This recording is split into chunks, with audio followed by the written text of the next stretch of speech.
बच्चों, ये स्क्रीन पे आपके सामने गणित कक्षा 10 यूपी बोर्ड का मॉडल पेपर है और इसे हमने upmsp.edu.in उत्तर प्रदेश सरकार की सरकारी वेबसाइट से लिया गया है और इससे कई क्वेश्चन आपके बोर्ड एग्ज़ाम 2026 में फंसने के पूरे चांसेस हैं, इसलिए आप इस पूरे पेपर को अच्छे तरीके से हल कर लें।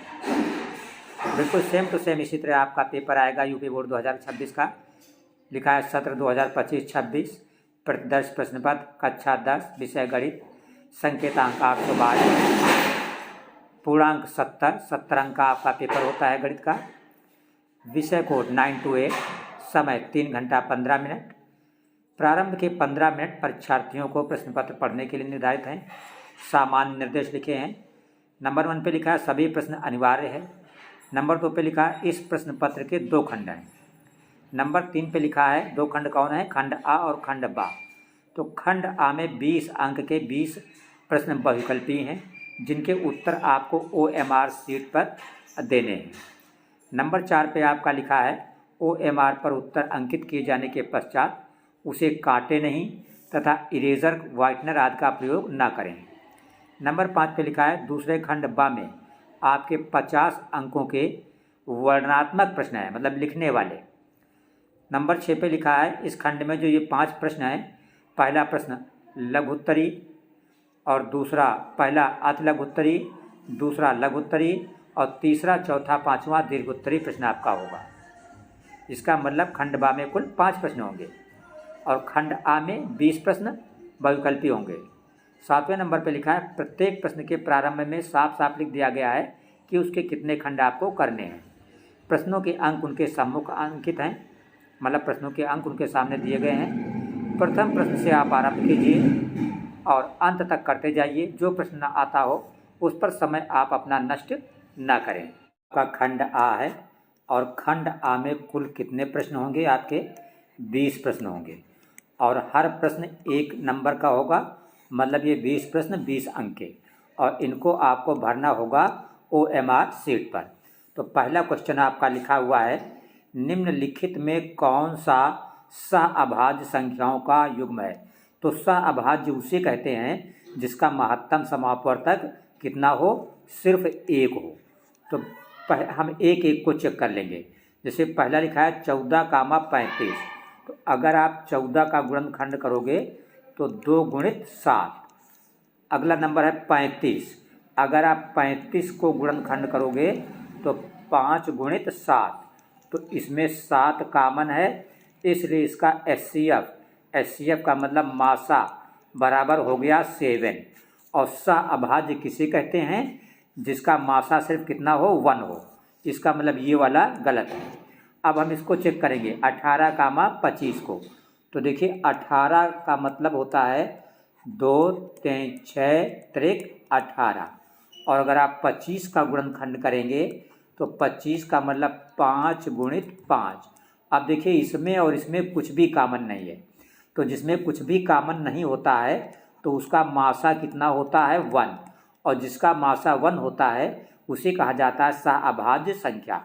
तो इसमें 18, 25 जो है ये सहअभाज्य संख्याओं का युग्म है। तो आपका बी वाला ऑप्शन करेक्ट है। आप अपने OMR शीट पर क्वेश्चन नंबर 1 का बी वाला सर्कल जो है, बी वाला वृत्त जो है वो पेन से भर दोगे। सेकंड क्वेश्चन आपका कह रहा है कि अगर द्विघात बहुपद x² प्लस a प्लस 1 गुणित x प्लस b के शून्यक 2 और -3 हैं तो a और b का मान क्या होगा। देखिए ये हमारा द्विघात बहुपद है, इसको हमने यहाँ पे लिख लिया। अब इसका शून्यक क्या है, 2 और -3। तो एक बार हम x की जगह पर 2 रखेंगे और एक समीकरण बनाएंगे, फिर x की जगह पर -3 रख के एक समीकरण बनाएंगे और दोनों समीकरणों को हल कर लेंगे, a और b का मान निकल आएगा। तो सबसे पहले शून्यक 2 है तो x बराबर हम क्या रखेंगे, 2। तो जब यहाँ पे 2 आप रखोगे तो 2 का स्क्वायर क्या हो जाएगा, 4। ये प्लस है, प्लस लगाओगे। फिर ये a प्लस 1 है, a प्लस 1, और यहाँ x की जगह पे आप क्या रखोगे, 2 और प्लस b। तो देखिए 4 हुआ प्लस 2 का a में गुणा है तो 2a होगा, प्लस 2 का 1 में गुणा तो 2 होगा, और प्लस b। और जैसे शून्यक रखते हैं आप तो ये राइट हैंड साइड बराबर क्या लिखा जाता है, 0 लिखा जाता है। तो ये 4 और 2 6 हो गया, तो ये 2a है, और ये प्लस का b है, और बराबर 4 2 6 जब उधर ले जाओगे तो हो जाएगा माइनस का 6। ये आपकी हो गई समीकरण नंबर 1। अब हम इसमें क्या करेंगे, x बराबर रखेंगे -3, क्योंकि दूसरा शून्यांक -3 है। x बराबर क्या रखेंगे, -3। तो जब यहाँ पे आप -3 रखोगे तो -3 का स्क्वायर जो है वो कितना हो जाएगा, 9, प्लस ये क्या है, a प्लस 1 आपका है, और यहाँ पे x की जगह पे गुणित करके आप लिखोगे -3, और प्लस क्या है b, और बराबर 0। जैसे x की जगह पर शून्यक लिखा जाता है तो राइट हैंड साइड 0 हो जाता है। तो ये 9 आपका हुआ, -3 का जब a में गुणा होगा तो ये हो जाएगा -3a, फिर -3 का +1 में गुणा होगा तो -3, और प्लस b बराबर आपका हो गया 0। तो ये -3a है, प्लस का b है, और 9 से 3 घटेगा तो प्लस का 6 बराबर 0। तो -3a प्लस b बराबर +6 को आप उधर ले जाओ तो -6। ये आपकी हो गई समीकरण नंबर 2। अब हम इन दोनों समीकरणों को हल कर लेंगे। तो यहाँ पे प्लस का b है, यहाँ भी प्लस b है, तो b कैसे कटेगा, जब हम घटाएंगे। तो हमने लिखा घटाने पर, मतलब समीकरण 1 से समीकरण 2 हमने घटा दिया।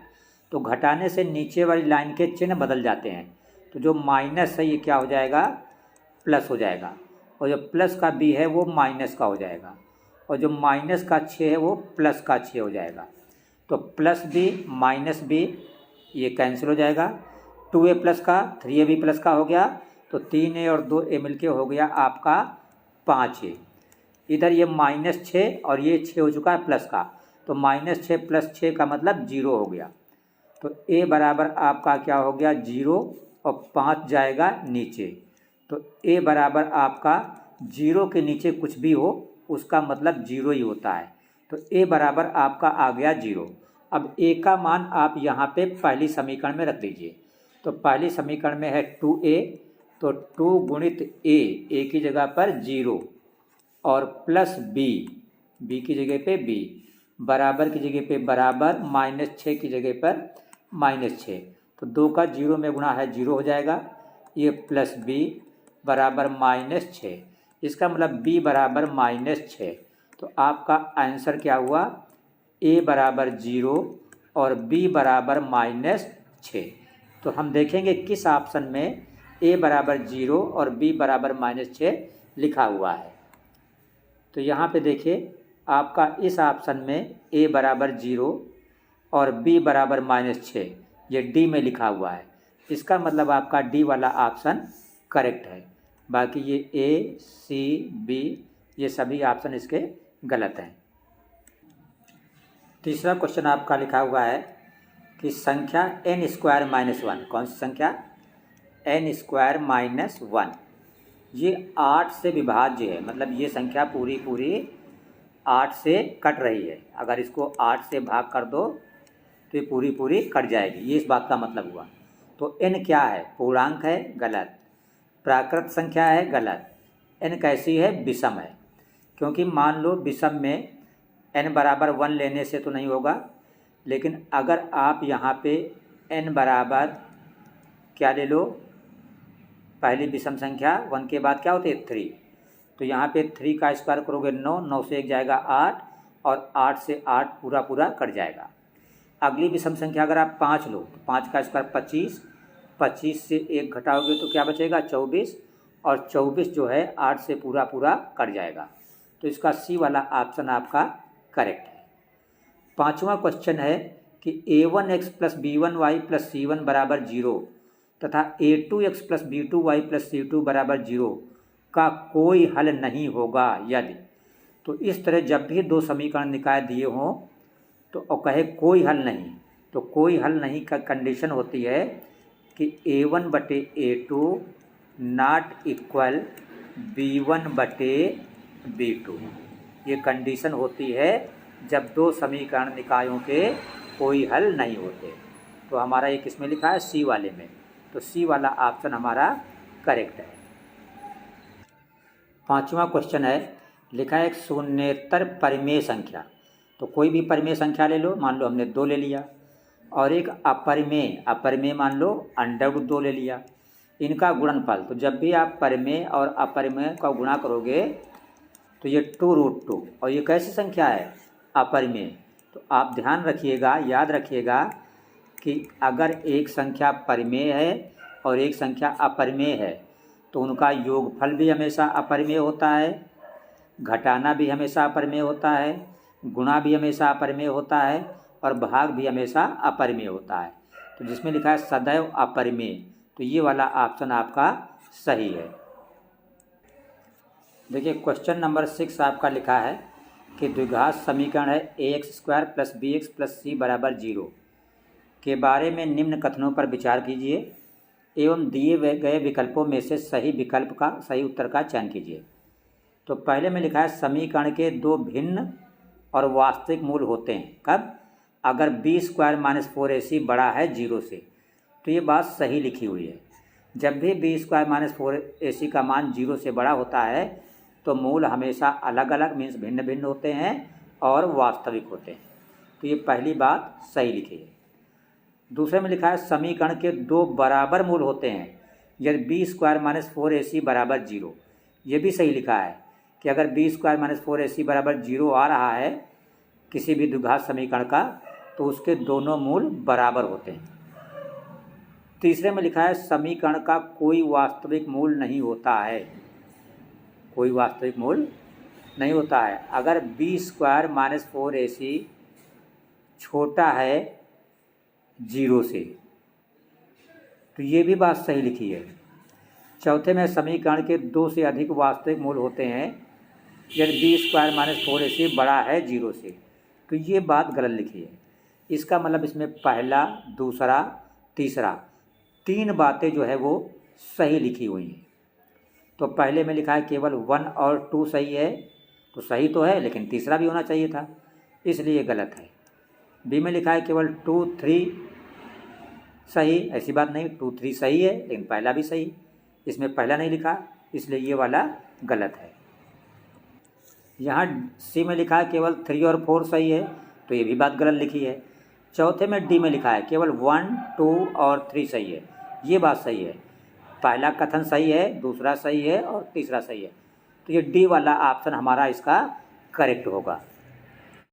आपका 7वां क्वेश्चन लिखा है समांतर श्रेणी -5, -5/2, 0, 5/2 का 11वां पद कौन सा होगा? तो देखिए जो पहले लिखा है -5, तो ये पहला पद है, पहले पद को ए बोलते हैं। तो इस सवाल में जो आपका पहला पद ए है वो क्या है? -5 है। फिर देखिए डी का मतलब सार्वांतर, तो डी निकालने के लिए पीछे से आगे वाला घटाया जाता है, तो ये सबसे आसान है। सबसे पीछे क्या है? 5/2, तो इससे हम घटा देंगे आगे वाला, आगे क्या है? 0। तो 5/2 से जब आप 0 घटाएंगे तो 0 का मतलब कुछ नहीं, तो क्या बच जाएगा? 5/2। हमको निकालना है 11वां पद। 11वें पद का मतलब निकालना है हमको A11। तो 11वें पद क्या सूत्र हो जाएगा? A + n-1 × d, ये सूत्र होता है nवें पद का। तो यहाँ पे nवां पद का हमें 11वां पद निकालना है, तो जहाँ जहाँ n है वहाँ क्या रख देंगे? 11 रख देंगे। तो A n की जगह पे लिख देंगे 11 बराबर A है -5, तो A की जगह पे -5 लिख देंगे, प्लस n-1, n का मतलब 11 -1 और d की जगह पर 5/2 लिख देंगे। ठीक है, तो ये बराबर -5 है।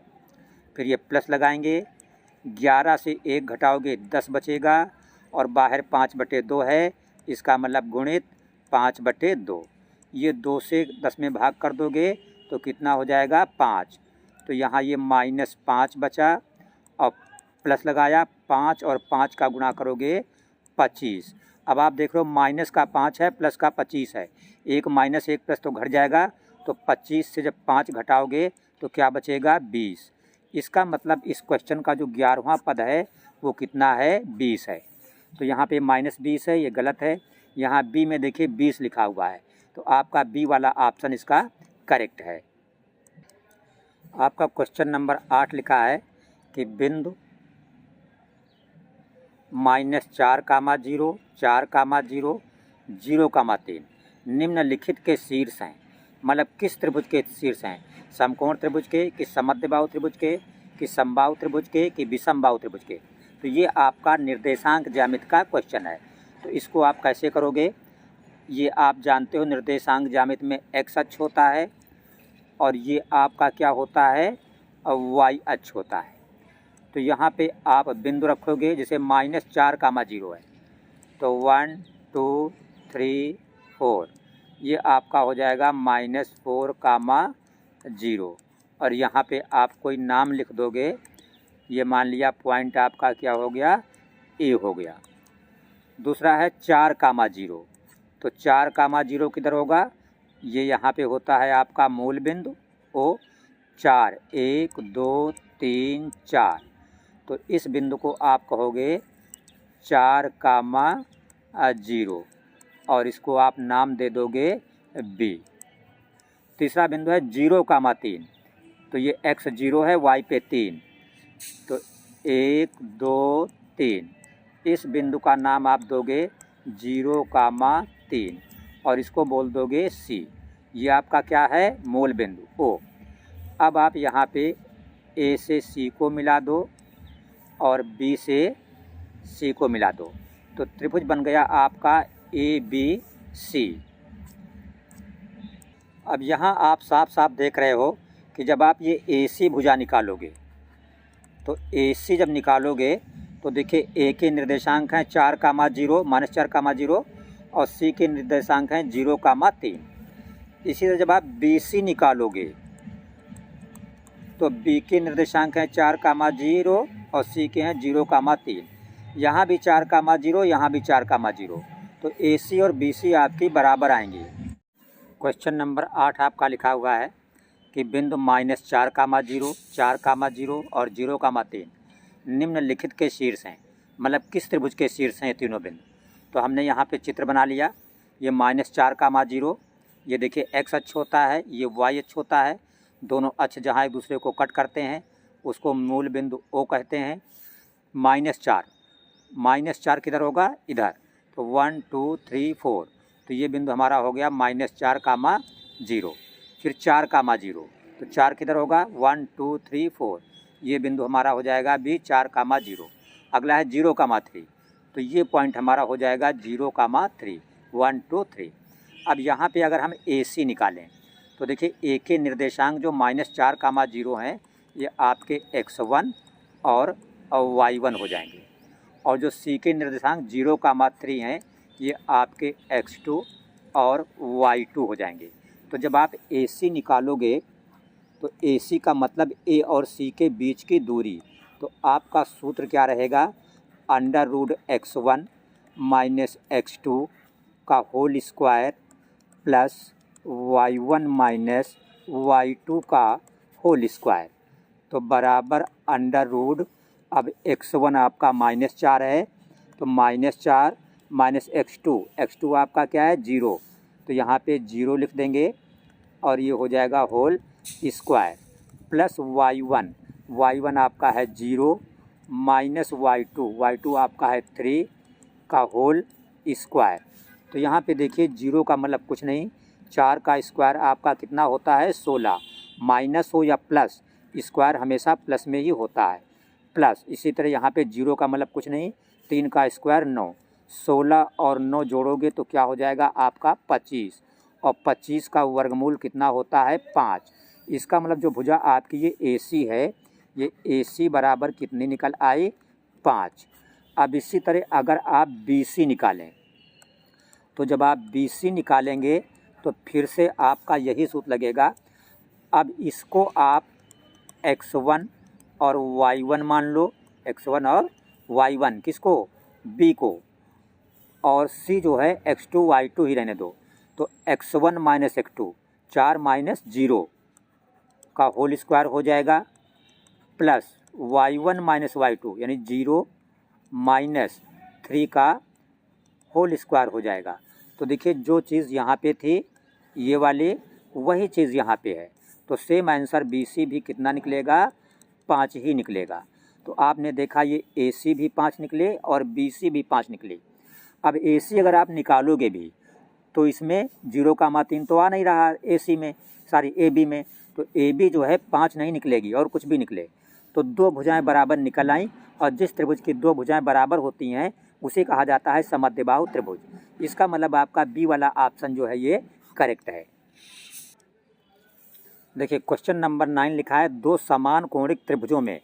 इसका मतलब अगर दो त्रिभुज जो हैं समान कोणिक हैं, समान कोणिक का मतलब कोण A ये वाला बराबर हो कोण D के, और कोण B ये वाला बराबर हो इस कोण E के, और जो कोण C है ये बराबर हो किसके, कोण F के।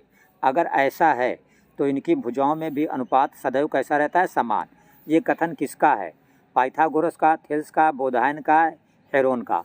तो ये कथन थेल्स का है, तो ए वाला ऑप्शन आपका इसका करेक्ट है। देखिए क्वेश्चन नंबर 10 में है चित्र में दिए गए केंद्र O वाले वृत्त, ये जो वृत्त है इसका केंद्र क्या है, O। स्पर्श रेखा कौन सी है, ये PA है और ये PB है। इस प्रकार है कि कोण APB, कोण APB ये वाला कोण देखिए लिखा है 150 अंश। तो कोण OAB ये वाला इतना कोण आपसे पूछ रहा है। तो यहाँ पे अगर आप गौर से देखें, यहाँ पे देखिए OA त्रिज्या है और PA क्या है, स्पर्श रेखा। तो त्रिज्या जो है वो स्पर्श रेखा पर हमेशा क्या होती है, लंब होती है। तो लंब जब है तो ये वाला पूरा कोण कितना हो गया, 90 अंश। इसी तरह OB क्या है, त्रिज्या, और PB क्या है, स्पर्श रेखा। और चूंकि त्रिज्या जो है स्पर्श रेखा पर हमेशा लंब होती है इसलिए ये भी कोण हो गया 90 अंश। तो 90 90 180 और 180 50 230। अगर आप इन तीनों को जोड़ दें तो ये हुआ 90 प्लस 90, ये वाला 90 और ये वाला 90 और ये वाला 50। तो ये सब मिला के हो गया 90 90 180 180 20 200 230 अंश हो गया, इसका इसका और इसका जोड़। तो इसलिए जो आपका ये वाला कोण बचेगा ये कोण O, तो चूंकि किसी भी चतुर्भुज के, ये एक चतुर्भुज है APBO, चतुर्भुज के चारों कोणों का जोड़ हमेशा 360 अंश होता है। तो 360 अंश से अगर आप ये घटा दो 230 अंश, तो कितना बचा, 60 से 30 गया 30 बचा, और 3 से 2 गया 1, 130 अंश किसका मान हो गया, कोण O का। अब गौर से देखो ये OAB क्या है, एक त्रिभुज है, और त्रिभुज के तीनों कोणों का योग कितना होता है, 180। तो 180 से अगर ये 130 आप घटा दोगे तो कितना बचेगा, 50 अंश। तो 50 अंश में किसका किसका हिस्सा है, इसका और इसका। अब चूंकि ये कोण और ये कोण बराबर होंगे, क्यों बराबर होंगे, क्योंकि OA और OB क्या है, त्रिज्या है। तो जब भुजा बराबर तो कोण भी बराबर। तो ये वाला कोण हो या ये वाला कोण हो, दोनों बराबर बराबर होंगे, तो दोनों का 50 में हिस्सा लगेगा। तो 50/2 बराबर कितना हो गया आपका, 25 अंश। इसका मतलब ये कोण OAB भी 25 और OBA भी 25। तो OAB जो हमसे पूछ रहा था, OAB कितना हुआ, 25 अंश। तो 25A में लिखा है, इसलिए हमारा A वाला ऑप्शन जो है करेक्ट है। क्वेश्चन नंबर 11 आपका लिखा है 2 tan 30 अंश अपान 1 माइनस tan स्क्वायर 30 अंश का मान क्या होगा। हमारा क्वेश्चन है 2 tan 30 अंश अपॉन नीचे है 1 माइनस tan स्क्वायर 30 अंश। तो देखिए ये 2 है इंटू tan 30 का मान होता है 1/√3। अपॉन नीचे 1 है माइनस tan स्क्वायर 30। तो चूँकि tan 30 का मान 1/√3 है, तो जब tan स्क्वायर होगा तो 1 का स्क्वायर तो 1 हो जाएगा, लेकिन √3 का स्क्वायर क्या हो जाएगा, 3 हो जाएगा, बराबर। अब 2 1 जा 2 और अपान नीचे क्या है, √3 बटे नीचे देखो ये 3 एक कम 3, 3 से 1 गया 2, तो 2/3 बराबर। अब ये देखो 2/√3 है, और जो नीचे ये 2/3 है, ये जब पलट जाएगा तो क्या हो जाएगा, 3/2 हो जाएगा। तो ये 2 और ये 2 कट गया, ऊपर 3 बचा, नीचे √3 बचा, ऊपर बचा 3 और नीचे बचा √3। तो 3 को आप बोल सकते हो √3 गुणित √3, इस 3 को, और बटे नीचे क्या है, √3। तो एक √3 नीचे से एक ऊपर से कट गया, तो क्या बचा, √3 बचा।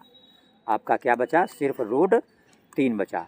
अब देखिए जो √3 ये बचा, ये किसका मान होता है, cos 60 का मान तो होता है 1/2, तो यहाँ पे √3 है तो ये गलत हो गया। sin 60 का √3/2 होता है, ये भी गलत है। ये tan 60 का मान आपका √3 होता है, और ये आपका चूँकि √3 बच रहा है, इसलिए ये किसके बराबर होगा, tan 60 के। तो आपका ऑप्शन सही क्या हो जाएगा, ये सी वाला ऑप्शन आपका इस क्वेश्चन का करेक्ट है। देखिए क्वेश्चन नंबर 12 आपका लिखा है, ये क्वेश्चन नंबर 12 है आपका। देखिए क्वेश्चन नंबर 12 आपका है, त्रिज्या r तथा कोण थीटा अंश वाले त्रिज्यखंड का क्षेत्रफल। त्रिज्यखंड कैसे बनता है, आपने पढ़ा है कि ये जैसे आपका मान लो वृत्त है, और ये आपका केंद्र हो गया O, ये मान लो त्रिज्या OA है, और ये त्रिज्या OB है। अब त्रिज्या कितनी है, r, तो ये OA भी r, OB भी r, और कोण कितना है, थीटा, ये वाला कोण कितना है, थीटा। तो यही जो हिस्सा बना, ये पूरा क्या कहा जाएगा, त्रिज्यखंड कहा जाएगा। तो इसके क्षेत्रफल का सूत्र आपका होता है त्रिज्यखंड का, थीटा बटे 360 गुणित पाई r स्क्वायर। तो देखिए इसमें थीटा बटे 180 है, पाई r स्क्वायर। अब देखिए यहाँ पे 2 पाई r है, जबकि सूत्र में r स्क्वायर होता है, तो इसमें तो r स्क्वायर नहीं है, तो ये गलत हो गया। इसमें r स्क्वायर नहीं है, ये गलत हो गया। अब इन्हीं दोनों में से एक सही है। तो देखिए थीटा बटे 180, तो 180 कब होगा, जब हम यहाँ पे ऊपर 2 से गुणा कर दें, नीचे 2 से गुणा कर दें, ठीक है। तो 180 तो बनेगा नहीं। अगर इस सूत्र को हम ऊपर नीचे 2 से गुणा कर दें, तो देखो थीटा तो थीटा ही रहेगा, नीचे 2 से गुणा किया तो क्या हो जाएगा, 720, और ऊपर 2 से गुणा किया तो क्या हो जाएगा, 2 पाई r स्क्वायर। तो चाहे कहो थीटा बटे 360 गुणित पाई r स्क्वायर, और चाहे कहो थीटा बटे 720 गुणित 2 पाई r स्क्वायर। तो ये वाली वैल्यू जो है, ये आपकी इससे सी वाले से मैच कर रही है। तो आपका सी वाला ऑप्शन इसका करेक्ट है। देखिए 13वां क्वेश्चन आपका लिखा हुआ है कि गिल्ली डंडे के खेल में, किस खेल में, गिल्ली डंडे के खेल में गिल्ली का आकार कैसे होता है। गिल्ली डंडा वो होता है जो खेलते हैं बच्चे जो है। तो देखिए गिल्ली की डिज़ाइन कैसी बनी होती है, इस तरह डिज़ाइन इसकी होती है। ये बीच का हिस्सा जो गिल्ली डंडा बच्चे खेलते हैं जानते हैं, बीच का हिस्सा ये कैसा होता है, मोटा होता है, और किनारे जो है ऐसे चोन बना देते हैं, ताकि चोन पे इधर रहता है और इधर चोन रहती है, ताकि यहाँ पे चोन पे बच्चे जो है डंडा मारते हैं और गुल्ली उछलती है, और फिर डंडा मारते हैं, दूर तक जाती है। तो देखिए जो बीच की डिज़ाइन है ये वाली, ये किस टाइप की डिज़ाइन आपकी हो गई, बेलन की। और देखिए जो ये चोन है, ये डिज़ाइन कैसी हो गई, शंकु की। और जो गिल्ली में इधर की डिज़ाइन ये चोन है, ये भी कैसी हो गई, शंकु की। तो इसका मतलब गिल्ली में 2 शंकु होते हैं किनारे, और बीच में कैसा होता है, बेलन। तो जिसमें 2 शंकु लिखा होगा वो सही होगा। तो देखिए 2 शंकु और 1 बेलन, इसमें सी में लिखा है, तो इसलिए आपका सी वाला ऑप्शन इसका करेक्ट है। नंबर 14 है, लिखा है नीचे कुछ कोणों के त्रिकोणमितीय अनुपात और उनके मान दिए हैं। ये मान दिए हैं sin 90, cos 90, tan 60, sec 45 कह रहा निम्नलिखित में से कौन सा सही सुमेलित है। तो देखिए साइन 90 का मान 1 होता है, तो ए से किसको मिलाओगे, 1 यहाँ पे लिखा है, ए से मिलाओगे 3 को, तो यहाँ पे ए के साथ 2 है, ये गलत हो गया।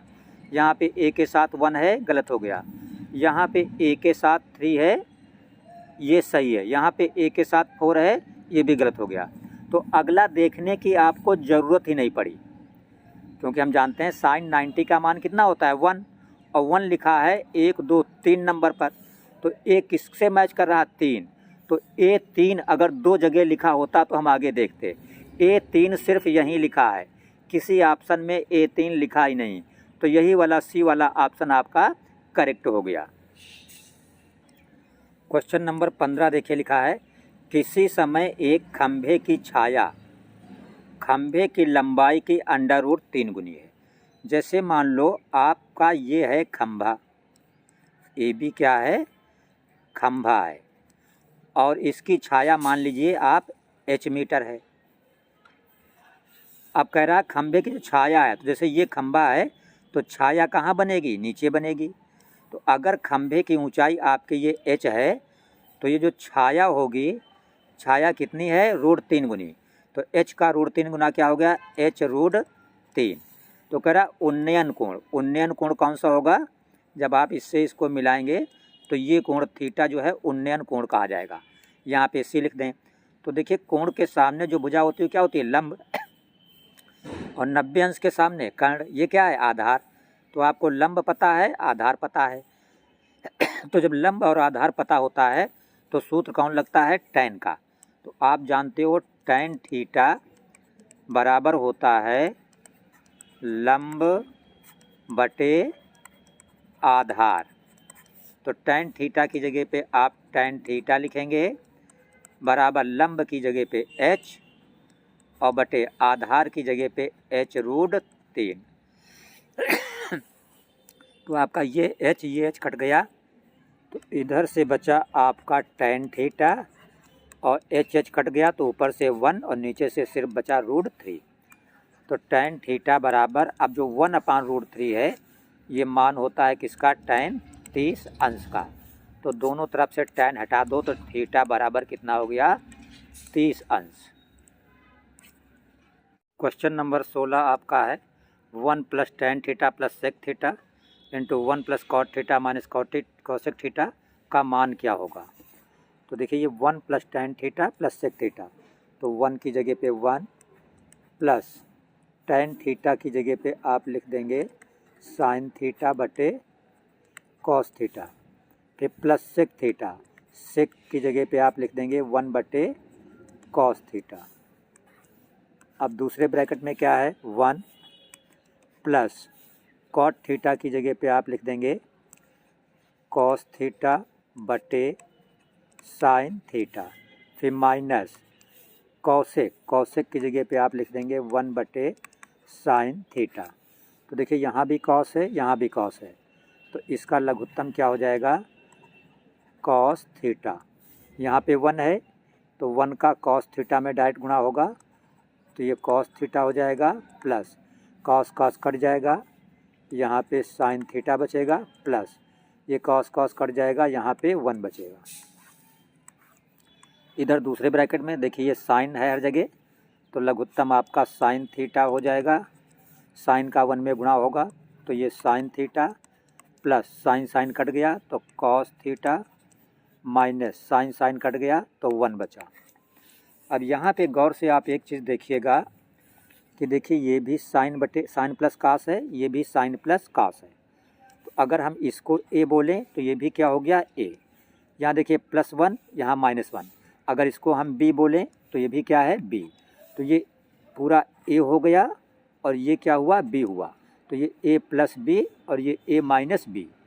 तो a + b a - b क्या होता है, a² - b²। तो a की जगह पे साइन प्लस कॉस है, तो हमने लिखा sine theta plus cos theta, ये a की जगह पर है, तो a² - b²। b की जगह पे 1 है तो हमने लिख दिया 1 का स्क्वायर बटे नीचे का गुणा, साइन थीटा कॉस थीटा का गुणा हो गया साइन थीटा कॉस थीटा। अब इसको अगर हम खोल दें a + b का होल स्क्वायर, तो ए स्क्वायर मतलब sine square theta plus b square मतलब cos square theta plus 2ab तो 2 sine theta cos theta minus 1 का स्क्वायर का होगा 1 और नीचे क्या होगा साइन थीटा कॉस थीटा। तो आप जानते हो ये sine square plus cos square क्या होता है 1, तो ये +1 ये -1 है तो ये मिलके कट जाएगा। तो ऊपर क्या बचा, ऊपर सिर्फ आपका बचा 2 साइन थीटा कॉस थीटा और नीचे बचेगा साइन थीटा कॉस थीटा। तो साइन का कट गया, क्या बचा सिर्फ 2 बचा। तो ये आपका 2 कहाँ पे है, सी में, तो सी वाला ऑप्शन आपका करेक्ट है। क्वेश्चन नंबर 17 आपका लिखा है निम्नलिखित में कौन सी संख्या किसी घटना की प्रायिकता नहीं हो सकती।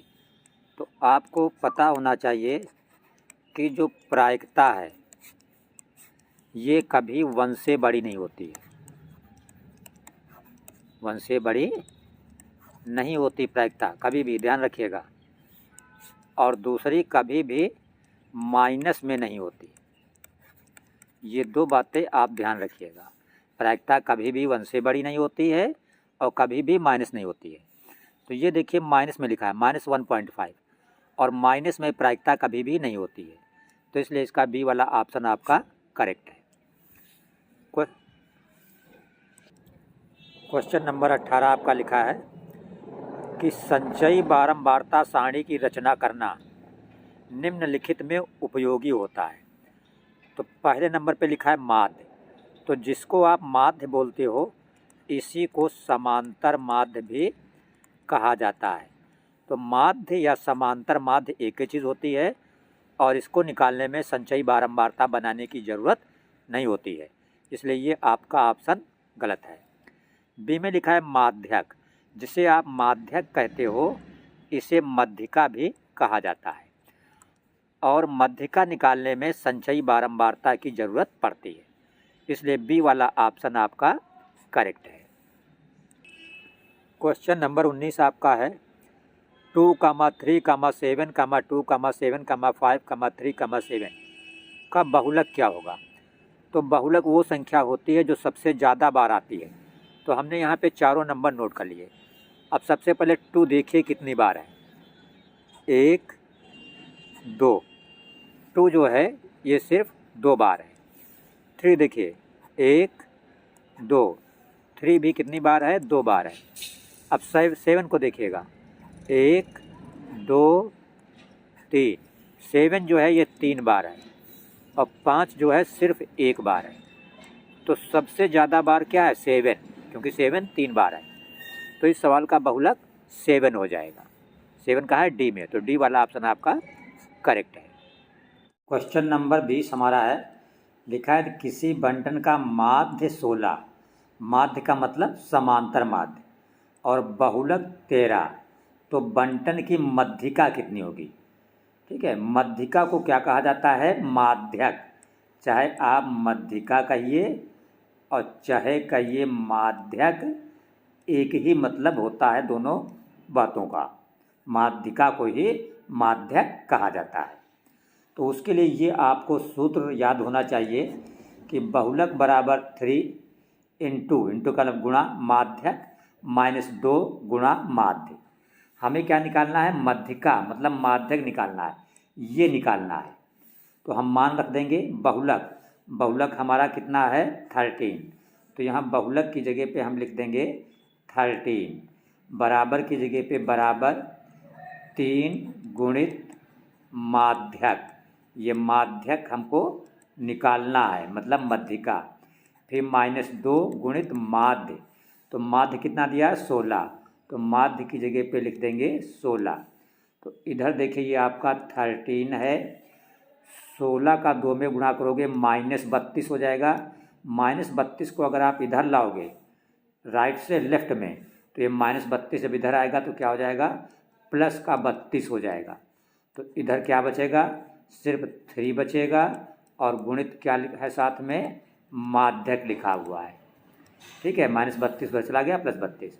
अब 32 और 13 जब आप जोड़ोगे तो 32 10 42 3 45, और ये 3 कहाँ जाएगा, इधर बटे में नीचे।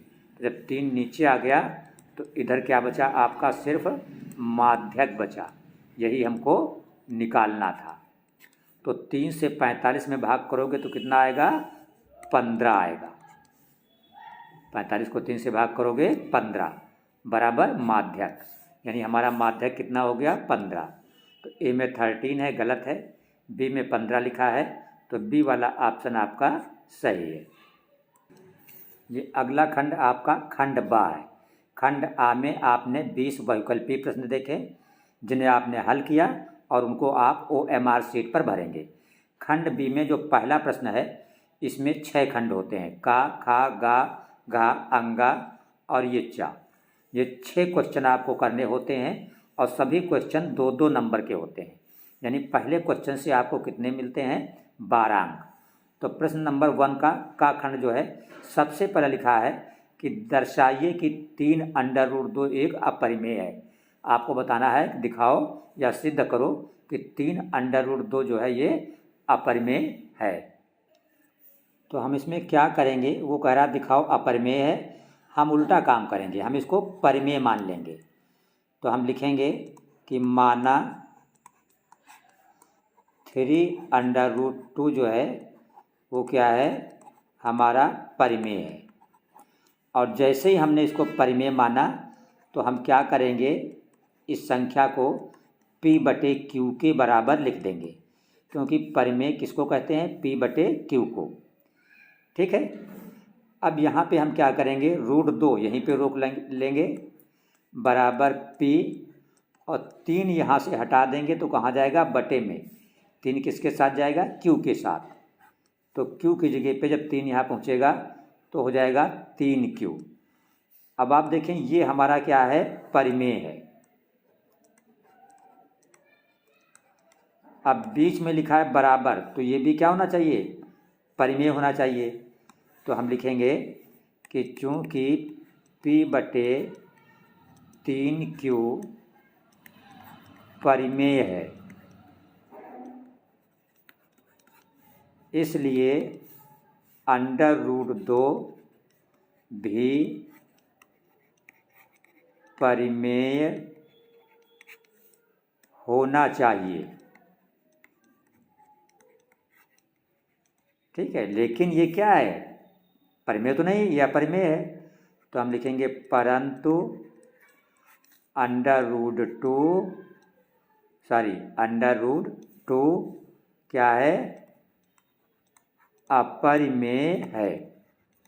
तो इसका मतलब ये हुआ कि जो हमने बात माना, क्या माना, इसको हमने जो परिमेय माना वो हमने गलत माना। इसका मतलब हमारी कल्पना जो है वो विरोधाभासी है। तो हमने लिख दिया अतः हमारी कल्पना विरोधाभासी है, इसलिए 3√2 क्या है, अपरिमेय है। देखिए पहले क्वेश्चन का ये जो खा खंड है लिखा है, 2 बिंदु हैं, एक है 4, -1 और एक है -2, -3। इन 2 बिंदुओं को जो जोड़ने वाला रेखाखंड है इसको समत्रिभाजित, यानी 3 त्रिभाजित का मतलब 3, सम का मतलब बराबर, 3 बराबर भागों में विभाजित करने वाले बिंदुओं के निर्देशांक ज्ञात करना है।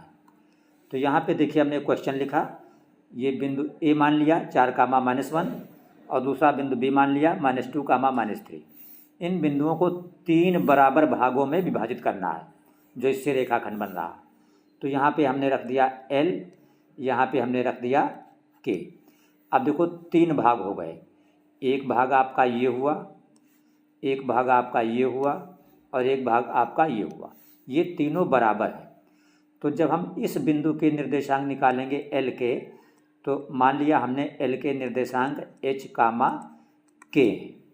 तो L बिंदु कौन सा बिंदु हो जाएगा, विभाजन बिंदु, क्योंकि ये AB रेखा को 2 भागों में विभाजित कर रहा, AL और LB में। तो ये 3 बराबर भाग हैं, तो इधर का हिस्सा 1 हुआ और इधर का हिस्सा 1, 1, 2 हुआ। तो इधर का 1 हुआ, तो इसका मतलब इस बिंदु L1 के लिए, बिंदु L के लिए, ये जो हमारा बिंदु L है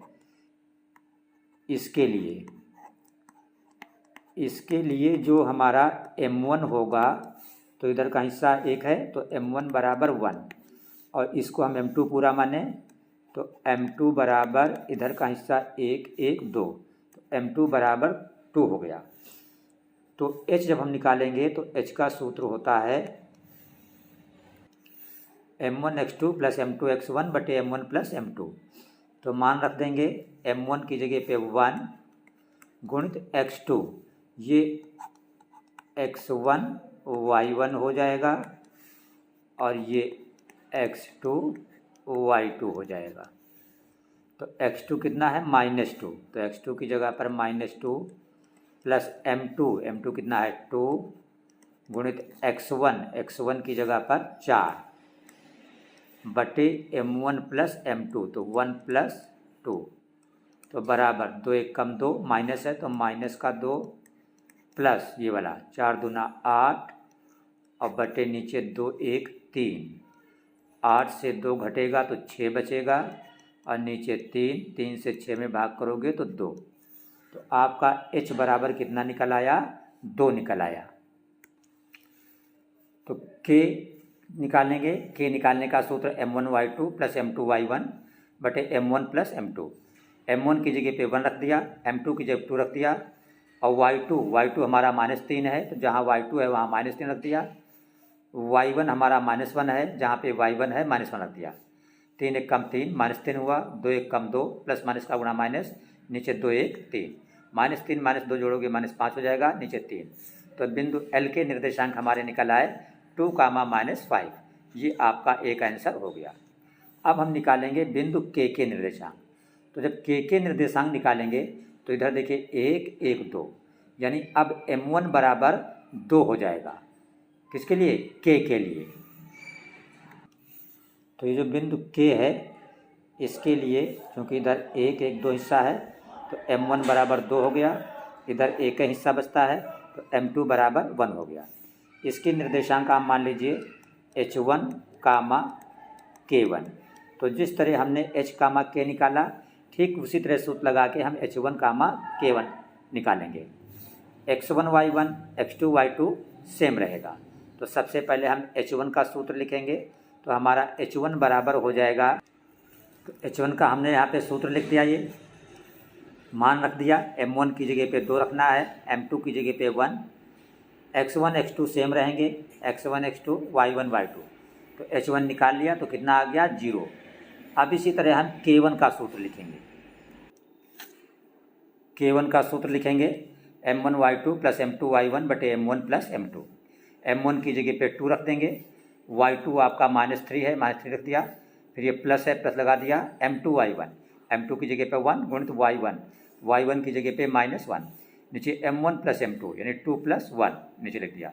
3 दूना 6, ये माइनस है तो माइनस का 6, प्लस माइनस का गुणा फिर माइनस हो जाएगा, 1 1 कम 1, नीचे 2 1 3, -6 -1 जोड़ोगे -7 हो जाएगा, -7 बटे 3। तो आपने h1 निकाला था 0 निकला था, k1 निकाला -7/3। तो बिंदु जो k है इसके निर्देशांक जो हो गए 0, -7/3। तो ये आपका क्वेश्चन कंप्लीट हो गया। थोड़ा बड़ा क्वेश्चन था बट इसको अच्छी तरह से तैयार कर लीजिए। ये क्वेश्चन 2 नंबर के अलावा 4 नंबर और 6 नंबर में भी आपका बोर्ड के एग्ज़ाम में आ सकता है। देखिए ये आपका खंड बा का जो पहला प्रश्न है, इसका जो तीसरा ग खंड है, लिखा है कोण ए के किसी मान के लिए सेक ए बराबर 12/5। ये कथन सत्य है या असत्य, कारण सहित अपने उत्तर की पुष्टि कीजिए। तो देखिए कितना आसान क्वेश्चन है। ये आपका क्वेश्चन लिखा हुआ है सेक ए बराबर 12/5। ठीक, तो जब आप इस सवाल को हल करेंगे तो लिखेंगे सेक ए बराबर 12/5 बराबर, अब देखिए कॉस क्या होता है, कॉस होता है आधार बटे कर्ण। तो सेक क्या हो जाएगा, उसी का उल्टा कर्ण बटे आधार। तो सेक का मतलब होता है कर्ण बटे आधार। अच्छा, अब 12 क्या हो गया, कर्ण हो गया, 5 क्या हो गया, आधार हो गया। तो 12 बड़ा है 5 से, और आप जानते हो किसी भी त्रिभुज में कर्ण जो है सबसे बड़ा होता है, और यहाँ पे बड़ा दिख रहा है। इसका मतलब ये सही लिखा हुआ है। तो आंसर में लिखेंगे आप सत्य है। क्या लिखेंगे? सत्य है। क्यों सत्य है? क्योंकि कर्ण जो है 12 है और आधार कितना है? 5 है। आगे और लिखना चाहें तो लिख सकते हैं कि हम जानते हैं किसी भी त्रिभुज में कर्ण सबसे बड़ी भुजा होती है। देखिए इसी का घ खंड है, लिखा है वृत्त के चतुर्थांश का क्षेत्रफल ज्ञात करो। चतुर्थांश का मतलब चौथाई वृत्त का क्षेत्रफल। तो आप जानते हो वृत्त का क्षेत्रफल पाई आर स्क्वायर होता है ये, और कह रहा चतुर्थांश मतलब 1/4, तो 1/4 हो गया। इसका मतलब वृत्त के चतुर्थांश का क्षेत्रफल का मतलब हमको 1/4 पाई आर स्क्वायर निकालना है। तो पाई का मान तो होता है 22/7, ये रख दोगे, और आर का मतलब क्या होता है? त्रिज्या, ये हमें पता नहीं है। तो त्रिज्या कैसे निकालोगे? आपको दिया है परिधि 22 सेंटीमीटर, तो परिधि से आप निकाल लोगे त्रिज्या और उसको यहाँ पे रख दोगे, आपका आंसर आ जाएगा। तो ये देखिए परिधि आपकी 22 है, तो परिधि का सूत्र क्या होता है? 2 पाई आर, 2 पाई आर, और ये बराबर कितनी है? 22। ठीक है, तो 2 गुणित पाई का मान होता है 22/7, आर की जगह पर आर बराबर 22। तो देखिए ये इधर से 22 और इधर से 22 कट जाएगा, तो आर बराबर ये 7 इधर आ गया, इधर कुछ नहीं मीन्स 1 बचा, तो 7 एकम 7 हो गया, और ये वाला 2 कहाँ जाएगा? नीचे। तो त्रिज्या आर बराबर आ गई 7/2। अब आपको निकालना है वृत्त के चतुर्थांश का क्षेत्रफल। उसका सूत्र क्या है? चतुर्थांश का मतलब चौथाई 1/4 पाई आर स्क्वायर। तो 1/4 रखोगे, पाई की जगह पे 22/7 रख दोगे, आर स्क्वायर त्रिज्या है 7/2, तो आर स्क्वायर का मतलब 7/2 कै बार? 2 बार, तो 7/2 गुणित 7/2। तो ये आप यहाँ पे क्या करोगे कि ये वाला 7 और ये वाला 7 काट दोगे। ठीक है, 2 एक कम 2, और 2 से 22 को भाग कर दोगे तो 11 आ जाएगा।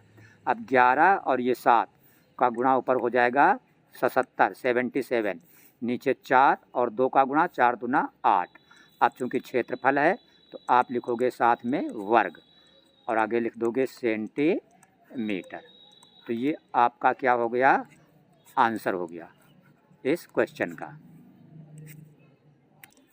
देखिए इसी का जो अंगा वाला खंड है, लिखा है पीई, पीई का मतलब प्रायिकता 0.05, तो ई नहीं की प्रायिकता क्या होगी? तो यहाँ पे हमने अपना क्वेश्चन लिख लिया कि पीई बराबर 0.05, तो हमें निकालना क्या है? पी नहीं की प्रायिकता। तो इसके लिए आपको सूत्र पता होना चाहिए कि पीई का मतलब प्रायिकता प्लस नहीं को बोलते हैं PE not, PE plus PE not बराबर हमेशा क्या होता है? 1। तो पीई है 0.05, तो यहाँ पे आप इसकी जगह पे लिख दोगे 0.05 प्लस पीई नॉट, नॉट का मतलब नहीं, बराबर 1। तो आपका पीई नॉट जो है ये बराबर हो गया, ये 1 है, और 0.05 को ऊपर ले जाओ तो -0.05, तो ये आपका हो गया बराबर। अब ये 1 है, 1 से जब आप घटाओगे 0.05, तो यहाँ पे पॉइंट लगा के अपनी तरफ से 0 रख लो जितना दिल करे, और ये 0.05, तो पॉइंट के नीचे पॉइंट, पॉइंट के बाद 0.5 है, तो 0.5। अब अगर आप इसको घटाएंगे तो यहाँ से कैरी करोगे, 10 से 5 जाएगा 5, ये 0.9 हो जाएगा, 9 से 0 गया 9 पॉइंट, तो 0.95। यहाँ पे कुछ नहीं तो 0 आप लिख सकते हो, तो बराबर हो गया 0.95। ये आपका हो गया पीई नॉट, मतलब पी नहीं की प्रायिकता। ये आपका आंसर हो गया इस क्वेश्चन का। देखिए खंड चा है, एक बिंदु है Q 0,1 और एक बिंदु है P 5,-3। ये दोनों बिंदु जो हैं R जिसके निर्देशांक हैं x,6 से समदूरस्थ, समदूरस्थ का मतलब बराबर दूरी पर हैं, तो x का मान ज्ञात करना है। तो यहाँ पे हमने अपना क्वेश्चन लिख लिया, ये P लिख लिया और ये Q लिख लिया, ये Q के निर्देशांक, ये P के निर्देशांक, ये आर के निर्देशांक, और सवाल में पी और क्यू दोनों आर से बराबर दूरी पर हैं। इसका मतलब जितना ये पी आर है उतना है ये क्यू आर है। तो हम लिखेंगे पी आर बराबर क्यू आर। तो जब पी आर निकालेंगे तो आपका ये x1 y1 हो गया, और ये x2 और ये y2 हो गया। तो पी आर का मतलब अंडर रूट x1 का मतलब x माइनस x2 का मतलब 5 का होल स्क्वायर प्लस y1 का मतलब 6 माइनस y2 का मतलब -3 माइनस प्लस 3 का होल स्क्वायर बराबर इधर क्या है क्यू आर। तो जब आप क्यू आर निकालोगे तो x1 y1 यही रहने दो। अब आप इसको x2 और इसको y2 मान लो। तो x1 की जगह पर x माइनस x2 की जगह पे 0 का होल स्क्वायर प्लस y1 की जगह पे 6 माइनस y2 की जगह पे ये 1 का होल स्क्वायर। ठीक है, अब इसको थोड़ा सही कर लो। देखो दोनों तरफ ये अंडर रूट का निशान है, तो आप लिख दो दोनों ओर क्या लिख दो वर्ग करने पर। तो जब दोनों ओर आप वर्ग करोगे तो अंडर रूट का निशान दोनों तरफ से अपने आप क्या हो जाएगा, हट जाएगा। तो इधर क्या रह जाएगा x माइनस 5 का होल स्क्वायर और प्लस इधर 6 3 9 और 9 का स्क्वायर 81। इधर x माइनस 0 का मतलब कुछ नहीं, तो x का स्क्वायर इधर हो जाएगा x स्क्वायर प्लस 6 से गया 5 का स्क्वायर 25। अब आप इसको खोल दो a माइनस बी का होल स्क्वायर पर। तो a स्क्वायर का मतलब x square plus b square का मतलब 5 का स्क्वायर 25 माइनस 2ab, तो 2x और 5 का गुणा 10, 2 पंचे 10x और प्लस 81 बराबर इधर आपका है x स्क्वायर और प्लस 25। अब अगर आप गौर से देखें तो ये वाला 25 और ये वाला 25 कट जाएगा, इधर से x स्क्वायर इधर से x स्क्वायर कट जाएगा। अब क्या बचा इधर माइनस 10x प्लस 81 और इधर कुछ नहीं, तो माइनस 10x को हमने यहीं रोक लिया बराबर प्लस का 81 उधर ले गए तो माइनस का हो गया 81। अब दोनों तरफ माइनस है तो आप इसको क्या कर दोगे, प्लस कर दोगे, तो इसलिए दोनों हो गए प्लस। तो x बराबर क्या बना आपका 81 और बटे नीचे क्या है 10। वो यही कह रहा था x का मान ज्ञात करो, तो 81 बटे 10। तो आपका आंसर लिख दोगे कि x बराबर 81 बटे 10, या इसी को आप बोल सकते हो कि 8.1। दोनों बातें ये आपकी सही हैं। ये आपका जो सेकंड क्वेश्चन है इसमें लिखा है निम्नलिखित में से किन्हीं 5 खंडों को हल कीजिए। ये का से लेके चा तक 6 दिए होंगे, आपको 6 में सिर्फ 5 करने होंगे और हर क्वेश्चन के कितने नंबर होंगे, 4 नंबर होंगे। इसका मतलब 5 चौको 20। दूसरा प्रश्न कुल आपका 20 अंक का होगा, 20 नंबर का होगा। तो जैसे इसका का खंड में लिखा है 2 संपूरक कोणों में बड़ा कोण जो है वो छोटे से 18 अधिक है, बड़ा वाला 18 अधिक है छोटे से। तो हम लिखेंगे कि माना जो छोटा कोण हमारा है, छोटा कोण वो बराबर है x अंश। तो चूंकि बड़ा वाला 18 अधिक है तो बड़ा वाला जो कोण है वो आपका हो जाएगा x प्लस 18 अंश। अब कैसे हैं संपूरक, संपूरक उन्हें कहते हैं जहाँ पे कोणों का योग 180 अंश हो। तो जैसे ये पहला है x और दूसरा है x प्लस 18, तो इन दोनों का जोड़ कितना होगा 180। तो हम लिखेंगे x ये वाला और प्लस फिर ये वाला x प्लस 18 बराबर हो जाएगा 180। तो x जोड़ दोगे तो 2x हो जाएगा, ये बराबर 180 और प्लस का 18 उधर ले जाइए तो हो जाएगा माइनस का 18। तो 2x बराबर 180 से अगर आप 18 घटा दोगे तो बचेगा 162। तो x बराबर 162 और 2 कहाँ जाएगा, बटे में नीचे, तो 2 से 162 को भाग करोगे तो 81, तो x बराबर क्या आ गया आपका 81।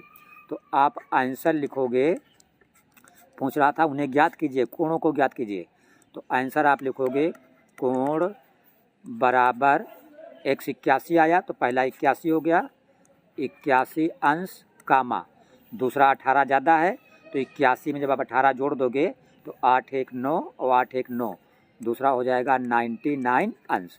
ये आपका आंसर बन जाएगा। अब अगर आप 81 और 99 को जोड़ो तो 9 1 10 का 0, 9 8 17 का 18, पूरा 180 अंश हो गया। दिस मीन्स आपका क्वेश्चन ये करेक्ट है।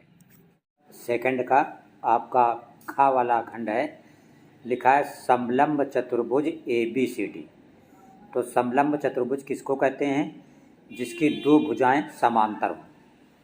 दिया है इसमें AB समांतर DC और लिखा है विकर्ण AC और BD परस्पर O पर प्रतिच्छेद करते हैं। दो त्रिभुजों की समरूपता कसौटी का प्रयोग करते हुए दिखाइए कि OA बटे OC बराबर है OB बटे OD। देखिए क्वेश्चन में आपके क्या दिया है कि ABCD क्या है, समलंब है। ये ABCD जो है समलंब है और क्वेश्चन में दिया है कि भुजा ABCD के समांतर है। ये वाली AB ये वाली CD समांतर है और कह रहा दिखाओ कि OA बटे OC बराबर OB बटे OD। क्वेश्चन में लिखा है कि विकर्ण AC और BD एक दूसरे को O पर प्रतिच्छेद करते हैं, मीन्स काटते हैं। तो हमने AC और BD को मिलाया और कट पॉइंट को हमने क्या लिख दिया, O लिख दिया। अब हम अपनी तरफ से सिर्फ क्या करेंगे कि O से इस CD के समांतर रेखा OE खींच देंगे। तो हमने लिखा OE समांतर CD खींचा, तो इससे ये त्रिभुज हम लेंगे ACD। तो त्रिभुज ACD में क्या होगा कि हमारा AE बटे DE, AE बटे DE बराबर क्या हो जाएगा, OA बटे OC, OA बटे OC, समीकरण नंबर 1। और ब्रैकेट में लिख देंगे BPT। इसका इंग्लिश में मतलब होता है बेसिक प्रोपोर्शनैलिटी थ्योरम और हिंदी में मतलब होता है इसका आधारभूत समानुपातिकता प्रमेय। कि जब भी किसी त्रिभुज में, जैसे ये ACD की बात हो रही है, ये भुजा इसके समांतर है, तो दिस अपान दिस यानी AE बटे DE बराबर दिस अपान दिस मतलब OA बटे OC। अब हम आगे लिखेंगे इसी प्रकार, इसी प्रकार कौन सा त्रिभुज लेंगे, ये वाला ABD, त्रिभुज ABD में। तो जब आप ये ABD लिख दोगे तो देखिए ये वाली OE अब किसके समांतर है, AB के। जो OE है ये समांतर पड़ रही है AB के। अब फिर से कि दिस अपान दिस बराबर दिस अपान दिस यानी AE अपान DE, AE अपान DE बराबर हो जाएगा OB अपान OD और ये आपकी हो जाएगी समीकरण नंबर 2। अब आप लिखेंगे समीकरण 1 और 2 से। तो देखिए यहाँ पे समीकरण 1 का जो लेफ़्ट साइड है AE बटे DE है और समीकरण 2 का भी लेफ़्ट साइड AE बटे DE है। तो जब दोनों के लेफ़्ट बराबर हैं तो दोनों के राइट भी बराबर होंगे, इसलिए हम कह सकते हैं कि OA बटे OC, OA बटे OC बराबर OB बटे OD और यही हमको इस क्वेश्चन में दिखाना था। तो ये हमारा प्रूव्ड मतलब सिद्ध हो गया। ठीक है, आपने देखा कितना ही अच्छा और इम्पॉर्टेंट क्वेश्चन था और कितनी आसानी से हल हो गया, जो देखने में आपको बहुत बड़ा लग रहा था। देखिए इसी क्वेश्चन नंबर 2 का ग खंड आपका है, लिखा है द्विघात बहुपद 3x - x - 4 के शून्य ज्ञात करो और शून्यांकों तथा गुणांकों के संबंधों की सत्यता की जांच करो। तो ये हमारा क्वेश्चन लिखा हुआ है 3x - x - 4। तो यहाँ पे सबसे पहले ज्ञात करना है हमको शून्यांक। शून्यांक का मतलब होता है कि x के मान। तो इसके लिए हम इसका गुणनखंड करेंगे। तो देखो ये x² का गुणांक 3 है और अचर पद क्या है -4। तो x² के गुणांक और अचर पद को गुणा करेंगे तो आता है -12। अब 12 के दो ऐसे टुकड़े करेंगे कि इनका घटाना कितना हो, बीच वाले पद के बराबर। तो बीच में x के साथ कुछ नहीं, दिस मीन्स 1 है। तो 12 के ऐसे दो टुकड़े कौन होंगे, 4 और 3। 4 3 12 हो जाएगा और 4 और 3 का घटाना 1 हो जाएगा। तो ये 3x² को हम सेम टू सेम 3x² ही लिखेंगे, माइनस को माइनस लिखेंगे। यहाँ पे कुछ नहीं मतलब 1, तो 1 की जगह पे क्या लिखेंगे 4 - 3, क्योंकि 4 - 3 का मतलब भी 1 होता है। और साथ में x है तो x और -4। ये आप क्या करें गुणनखंड। ये कक्षा 8 की बात है, 9 में भी सिखाया जाता है। तो ये आपका हुआ 3x² माइनस x का 4 में गुणा तो माइनस का 4x और माइनस माइनस प्लस, तो ये 3x और -4। तो आप क्या करिए, ये 3x² लिखिए और प्लस का 3x इसके पास लगा लीजिए, माइनस का 4x और माइनस का 4 किनारे कर दीजिए। तो यहाँ से कामन आपको मिल जाएगा 3x।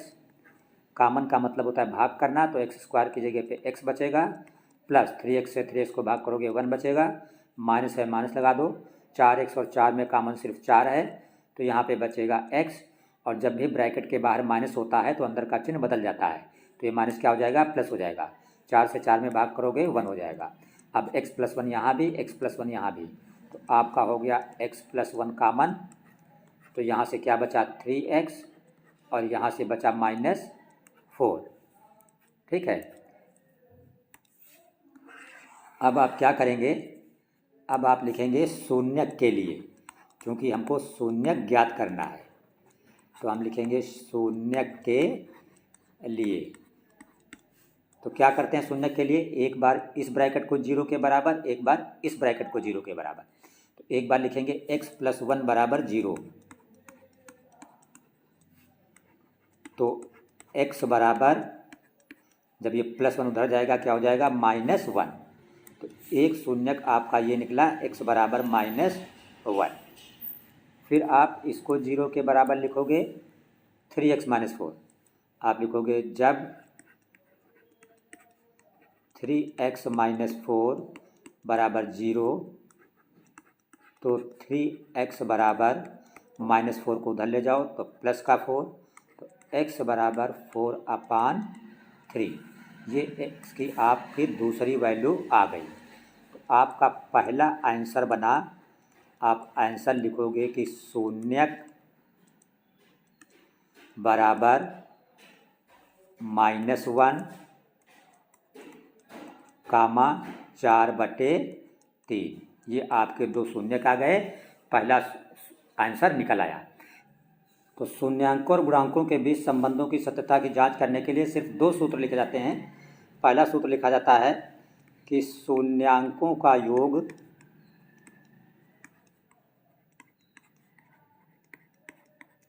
बराबर -b/a। तो शून्यांकों का योग, शून्यांक क्या है -1 और दूसरा शून्यांक क्या है 4/3, और योग का मतलब दोनों के बीच प्लस, बराबर की जगह बराबर, माइनस की जगह माइनस, b/a। b क्या होता है, समीकरण में x का गुणांक। तो देखिए x का गुणांक यहाँ कुछ नहीं, दिस मीन्स 1, तो -1 माइनस चिन्ह है, तो b की जगह पर -1/a। का मतलब होता है समीकरण में x² का गुणांक, x² का गुणांक है 3।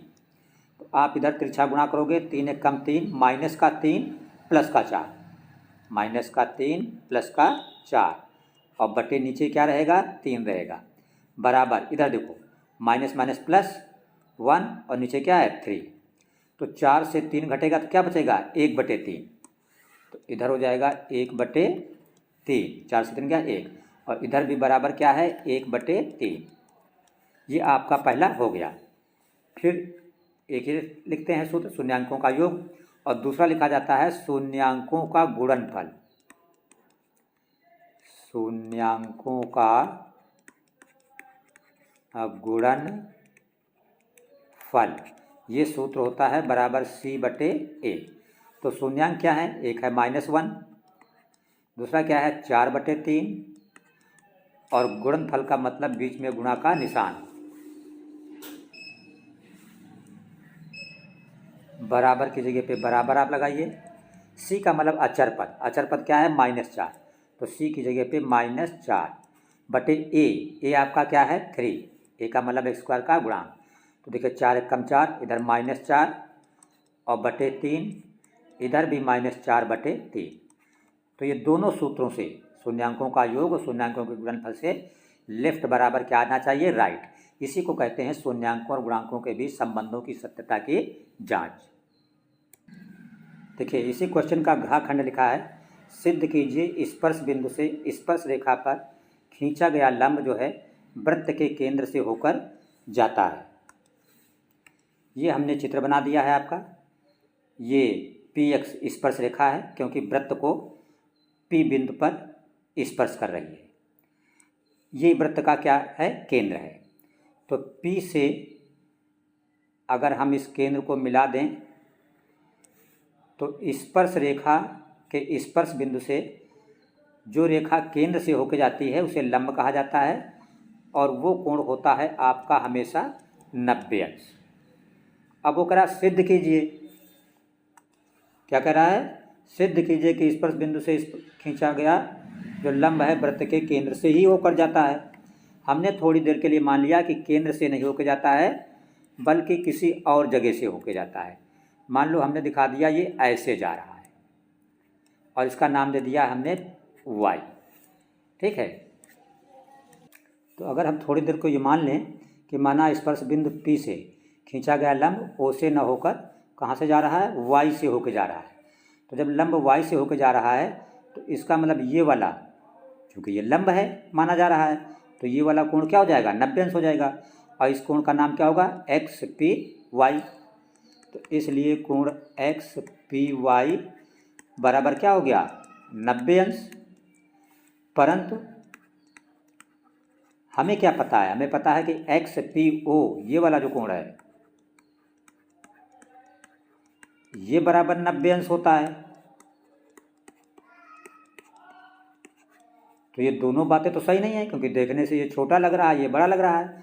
तो ये 90 अंश कब होगा, ये तभी होगा जब ये वाली रेखा ब्लैक वाली कहाँ हो, इसी नीली पर। तो लिखेंगे यह तभी संभव है, यह तभी संभव है जब रेखा कौन सी, ये PY किस पर हो, इस पर PO पर हो, PO पर हो। तो नीचे लिखेंगे अर्थात स्पर्श बिंदु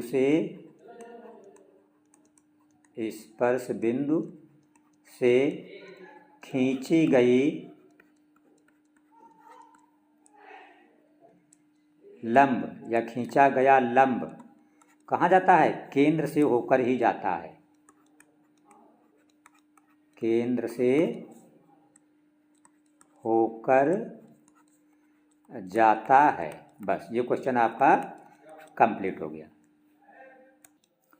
देखिए क्वेश्चन नंबर 2 का जो आपका ये वाला खंड है अंगा वाला, लिखा है नीचे दिया हुआ बंटन एक कक्षा 30 के विद्यार्थियों का भार दर्शा रहा है, विद्यार्थियों का माध्यक भार ज्ञात करो। कौन सा भार, माध्यक। तो माध्यक का मतलब होता है मध्यिका, ये आपको ज्ञात करना है। ये भार किलोग्राम में दिया है, तो इसको हम क्या बोलेंगे, इस वाले कॉलम को हम बोलेंगे वर्ग अंतराल। और ये जो दिया छात्र की संख्या, इसको हम बोलेंगे बारंबारता। तो इस वाले कॉलम को ऐसे खड़े करके यहाँ पे वर्ग अंतराल लिख देंगे, दूसरे कॉलम में ये बारंबारता लिख देंगे, और तीसरा कॉलम अपनी तरफ से बनाएंगे जिसे कहते हैं संचयी बारंबारता। यहाँ पे देखिए हमने यही काम किया है, वर्ग अंतराल लिख दिया जो आपके सवाल में दिया था, आपके सवाल में ऐसे 6 से दिया था, हमने खड़ा खड़ा लिख दिया, ये बारंबारता लिख दिया है। अब संचयी बारंबारता बनाने का नियम होता है कि पहली संचयी बारंबारता सेम टू सेम होती है।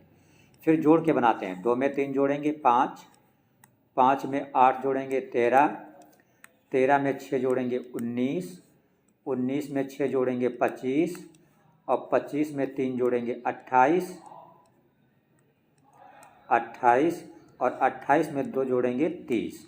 और जो संचयी बारंबारता का जोड़ होता है इसको हम n कहते हैं। क्या कहते हैं? n। तो अब हमारा काम होता है पहले हम n/2 निकालें। तो चूंकि n हमारा 30 है, नीचे बटे 2, तो 30 बटे 2 का मतलब 15। तो n/2 कितना आ गया? 15। अब हम देखेंगे 15 किस में आ रहा है। 15 13 से तो बड़ा है, लेकिन 15 किस में आ रहा है? 19 में आ रहा है। ये जो 15 है ये किस में आ रहा है? 19 में आ रहा है। तो हम लिखेंगे कि 15 जो है मतलब n/2, चाहे लिखिए 15 चाहे लिखिए n/2। चलिए n/2 ही लिखे दे रहे हैं। लिखेंगे n/2 मतलब 15 जो है ये संचयी बारंबारता किसमें? 19 में आता है। तो जिस संचयी बारंबारता में आता है उसके ऊपर की संचयी बारंबारता को CF कहा जाता है। तो इसको हम CF मान लेंगे।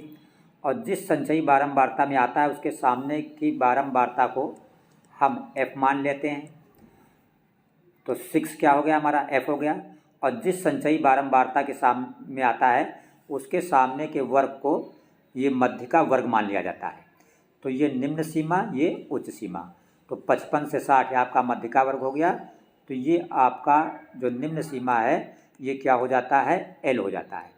क्योंकि मध्य का निकालने में ये L, F, CF, n/2 रखना पड़ता है। अब हम इसका सूत्र लगा देंगे। तो हमने क्या किया? n/2 जो 15 है, L का मान जो 55 है, F का मान जो 6 है, 13 हमारा CF है, ठीक है। और वर्ग अंतराल के बीच का गैप 5 है, तो ये h हो जाएगा इस सवाल में। h बराबर कितना होगा? 5। ये सब हमने नोट कर लिया है और सूत्र हमने यहाँ पे लगा दिया। ये देखिए सारी वैल्यू नोट कर दी और ये माध्यक का हमने सूत्र लगा दिया। L + n/2 - CF × h/f। सारी हमने वैल्यू रख दी। L की जगह पे हमने ये 55 रख दिया है, n/2 की जगह पे 15 रख दिया है, CF की जगह पे 13 रख दिया है, h की जगह पर 5 रख दिया है, नीचे f की जगह पर हमने 6 रख दिया है। तो ये 55 हुआ प्लस 15 से 13 घटा 2 बचा, नीचे 6 है और गुणित 5, 2 1 कम 2 और 2 3 6, तो ऊपर 5 नीचे 3, तो 55 + 5/3। 55 + 3 से 5 को भाग करेंगे 1.6 आएगा। 55 एक जोड़ देंगे, 55 1 56.6। ये आपका इस क्वेश्चन का आंसर हो जाएगा। इसी क्वेश्चन नंबर 2 का लास्ट खंड चा देखिए, लिखा है एक डिब्बे में 5 लाल कंचे, 8 सफ़ेद, 4 हरे कंचे हैं। इस डिब्बे में से एक कंचा यादृच्छिया निकाला जाता है। इसकी क्या प्रायिकता है कि निकाला गया कंचा नंबर 1 लाल और नंबर 2 हरा नहीं। तो देखिए कुल कंचे अगर आप देखें तो आप लिखेंगे, सवाल को हल करेंगे तो लिखेंगे कुल कंचे। तो कुल कंचे बराबर कितने हो गए? 5 8 13 4 17। तो लिखोगे 17।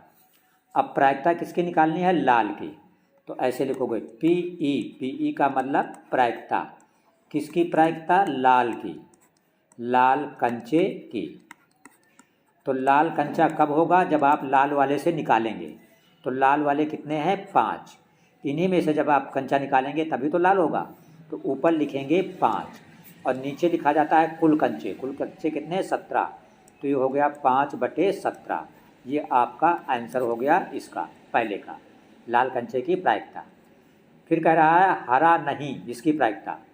तो फिर दूसरे में आप लिखोगे प्रायिकता PE किसकी? हरा नहीं, हरा नहीं की, इसकी प्रायिकता। तो देखिए हरा नहीं, तो अगर ये हरे वाले से निकालेंगे तब तो हरा हो जाएगा। और हरे नहीं का मतलब चाहे आप लाल से निकालिए और चाहे सफ़ेद से निकालिए तो हरा नहीं होगा। तो ये दोनों मिला के कितने हैं? 5 8 13। तो ऊपर लिख दोगे 13 और नीचे यहाँ भी कुल कंचे, कुल कितने हैं? 17। तो लिख दोगे 17। ये आपका सेकंड पार्ट का आंसर हो गया। तो ये बच्चों 4 अंक वाले क्वेश्चन थे प्रश्न संख्या 2 में, काफ़ी इम्पोर्टेंट हैं और ये बोर्ड के एग्ज़ाम में आने के काफ़ी चांसेस हैं। आप इनको अच्छी तरीके से तैयार कर लें। बच्चों ये क्वेश्चन नंबर 3 जो है ये आपका 6 अंक का होगा। इसमें 2 प्रश्न दिए होंगे अथवा करके और 2 में से आपको एक प्रश्न करना होगा। जैसे पहला दिया है 5 वर्ष बाद जैकब की आयु उसके पुत्र की आयु से 3 गुनी हो जाएगी। 5 वर्ष पूर्व जैकब की आयु उसके पुत्र की आयु की 7 गुनी थी। उनकी वर्तमान आयु क्या है? ये क्वेश्चन आप कर दीजिए, आपके 6 अंक कंप्लीट हो जाएंगे। तो हमने यहाँ पे मान लिया कि माना जैकब जो है वो x वर्ष का है और उसका लड़का पुत्र जो है वो y वर्ष का है। अब पहली समीकरण बनाएंगे। कैसे? लिखा है 5 वर्ष बाद, तो आप जानते हो बाद लिखा है, पूर्व नहीं। क्या लिखा है? 5 वर्ष बाद। तो जो 5 वर्ष बाद की समीकरण बनेगी आपकी, तो बाद में कोई आदमी क्या होता है? बढ़ता है। जैसे आज आप 10 साल के हैं तो 5 साल बाद कितने हो जाएंगे? 10 + 5 15 साल के। तो जो जैकब x साल का है वो 5 साल बाद कितना हो जाएगा? x + 5 वर्ष का। और पुत्र जो आज y वर्ष का है, y साल का है, वो 5 साल बाद हो जाएगा y + 5 साल का। ठीक है। तो कह रहा 5 वर्ष बाद जैकब की आयु जो है, ये जैकब है, ये वाली आयु पुत्र की आयु से 3 गुनी है हो जाएगी। ये 3 गुना हो जाएगा। तो हम काम उल्टा करते हैं। अगर ये बाप 3 गुना हो रहा है तो 3 से गुणा बाप को नहीं करेंगे, इसको पुत्र को करेंगे। तो यहाँ पे बराबर लगा देंगे और ये पुत्र की एज है, आयु है, इसको 3 से गुणा कर देंगे। तो इससे हम एक समीकरण बना लेंगे। इधर है हमारा x + 5 बराबर 3 का y में गुणा करोगे 3y और प्लस 3 का 5 में गुणा करोगे तो ये हो जाएगा 15। तो ये x 3y इधर ले आओ, माइनस का 3y हो जाएगा बराबर इधर 15 है और प्लस का 5 उधर ले आओ तो माइनस का 5 हो जाएगा। तो x - 3y बराबर 15 - 5 क्या बचा? 10। ये आपकी हो गई समीकरण नंबर 1। अब देखिए दूसरी शर्त क्या है? लिखा है 5 वर्ष पूर्व जैकब की आयु जो है पुत्र की आयु की 7 गुनी थी। तो पूर्व का मतलब पहले कोई भी आदमी कम होता है। जैसे आज आप मान लो 20 साल के हो तो 5 वर्ष पूर्व कितने रहे होगे? 20 से 5 कम कर दो, 15 साल के। तो जो जैकब आज x वर्ष का है तो 5 वर्ष पूर्व कितना रहा होगा? x - 5 का। जो पुत्र आज y वर्ष का है वो 5 साल पहले कितना रहा होगा? y - 5 का। अब वो कह रहा है जैकब की आयु 5 वर्ष पूर्व क्या थी? 7 गुनी। ये 7 गुनी है जैकब। तो हम उल्टा काम करते हैं, जो 7 गुना है उसको नहीं करते हैं, दूसरे को। तो जैसे ये बाप 7 गुना है तो 7 गुना किसको करेंगे? पुत्र से। गुना का मतलब गुणा, तो इसको 7 से गुणा कर देंगे, यहाँ बीच में बराबर लगा दिया जाता है।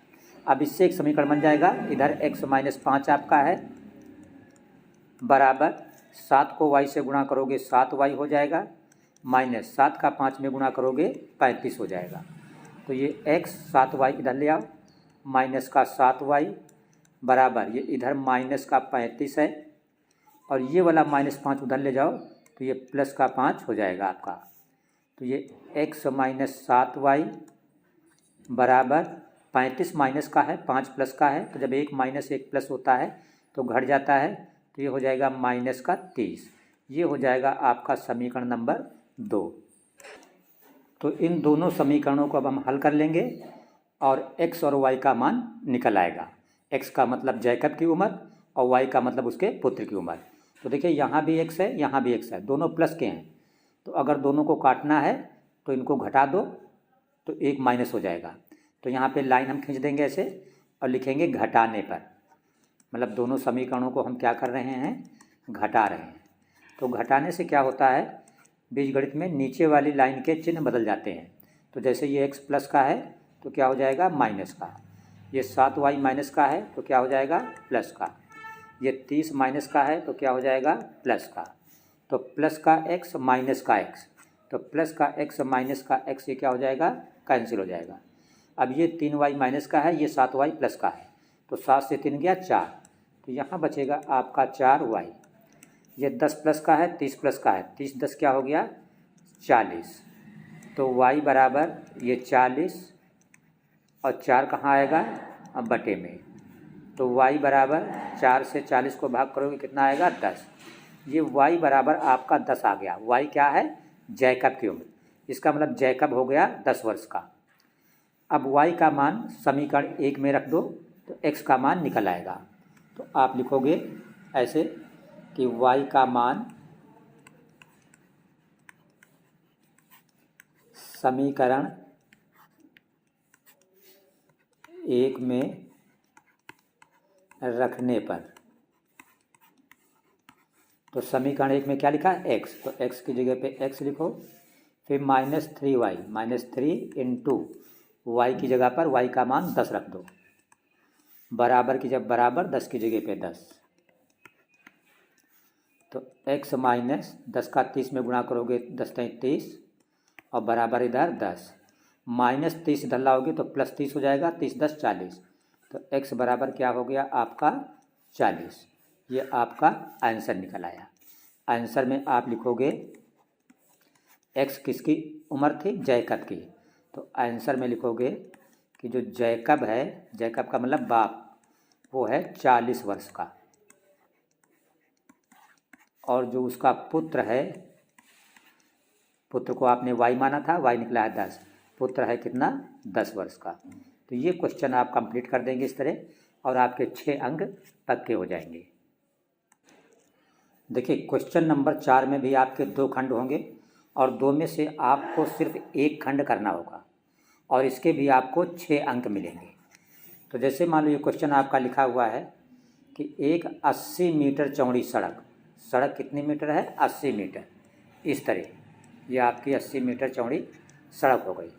दोनों ओर आमने सामने समान लंबाई वाले 2 खंभे लगे हैं। खंभे कैसे हैं समान लंबाई के, यानी अगर ये खंभा इधर वाला h है मीटर है तो इधर वाला खंभा भी h मीटर है। मान लो इस खंभे का नाम अगर हम AB दे दें और इस खंभे का नाम हम CD दे दें, तो ये दोनों खंभे बराबर ऊंचाई के लिखा। इन दोनों खंभों के बीच सड़क के बिंदु से, इन दोनों खंभों के बीच सड़क के एक बिंदु से, जैसे ये खंभा और ये खंभा, इसके बीच ये सड़क है, सड़क के किसी बिंदु से, मान लो यहाँ पे कोई बिंदु है आपका E, तो बिंदु से खंभों के शिखर के उन्नयन कोण क्रमशः 60 और 30 अंश हैं। तो इस खंभे के शिखर का उन्नयन कोण मान लीजिए 60 अंश है और इस खंभे के शिखर का उन्नयन कोण मान लीजिए ये 30 अंश है। तो कह रहा है खंभों की ऊंचाई, यानी ये AB खंभा कितना ऊंचा है और CD कितना ऊंचा है। तो चूंकि दोनों समान लंबाई के हैं तो जो इसकी ऊंचाई निकलेगी वही उसकी ऊंचाई निकलेगी। तो खंभों की ऊंचाई ज्ञात करना है और ज्ञात करना है खंभों से बिंदु की दूरी, किस बिंदु की, इस बिंदु की, यानी बिंदु E खंभा CD से कितनी दूर है, मीन्स ये दूरी पता करना है, और यही बिंदु E खंभा AB से कितना दूर है, मीन्स ये इतनी दूरी पता करना है। तो चूंकि पूरी दूरी 80 है तो अगर हम एक तरफ को x मान लें तो दूसरी तरफ हो जाएगी 80 माइनस x। तो जो चित्र हम आपको समझा रहे थे देखिए वही चित्र हमने यहाँ पे पूरा बना दिया है। अब इधर वाले को CE इतनी दूरी को, ये C से लेके E तक हमने मान लिया कितना x है, इसको क्या मान लिया हमने x CE। अब चूंकि पूरी ये 80 थी तो इधर वाली जो A से लेके E तक बची ये हो जाएगी 80 माइनस x, ये CE क्या हो गई इतनी, ये हुई x, और इधर वाली जो नीली वाली बची A से लेके E तक AE, ये पॉइंट E है, ये पॉइंट क्या है E है यहाँ पे, तो AE जो बची वो 80 माइनस x। ठीक है, तो देखिए एक बार हम लिखेंगे, ये थोड़ा क्लियर कर लीजिए पॉइंट, ये पॉइंट जो आपका है ये वाला, ये पॉइंट E है। ठीक है, तो एक बार लिखेंगे त्रिभुज ABE से, इस त्रिभुज से हमने लिखा त्रिभुज ABE से, तो tan का फार्मूला लगाएंगे, तो tan 60